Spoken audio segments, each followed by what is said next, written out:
There are a number of ways to explore careers, and one of the first things you can do if you've never, ever done a career test is take a free career test just to check your aptitude and interest and see what feedback you receive to kind of give you a starting place.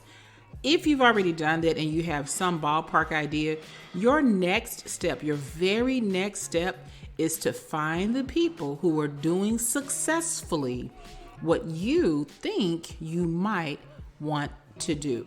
This approach is taken from qualitative research. I'm Dr. Thompson and I'm a qualitative researcher, and one of the methods that I rather enjoy is called a phenomenological study. What do we do? What do we do when we do a phenomenological study? We are looking for what content do you hear over and over again when you ask people from the same population the same question.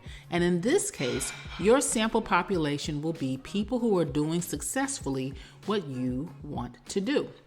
So I want you to think about macaroni and cheese. If you ask 5 different people how to make macaroni and cheese, you're going to get 5 different recipes. But you're always going to hear noodles and you're always going to hear cheese. So since you know you're going to hear those things, that gives you some idea of where to begin.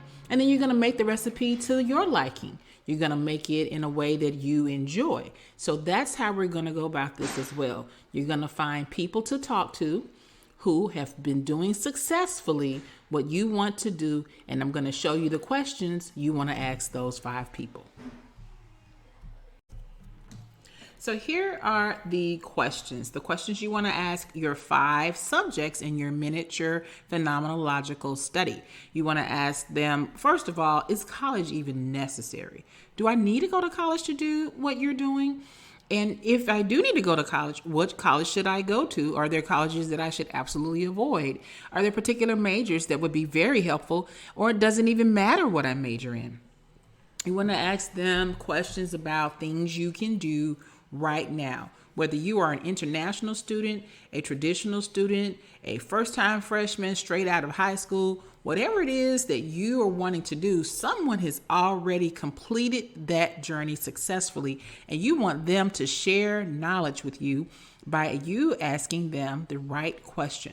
One of those questions is, what should I be doing right now? And then listen for the answer.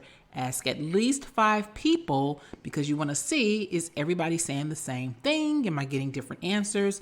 And until you start to hear what we call a saturation point, meaning you hear everybody saying the same thing. Remember the macaroni and cheese example? When you start hearing people say the same thing, well, now there's your truth. There's your answer. And you might not like the answer. It may turn out that this answer helps you determine that you don't even want to do this career. You want to do something else, or you want to do something else within the career. But this is very important so that you do not waste time trying to fund an education that you never needed or wanted in the first place. But we're not done.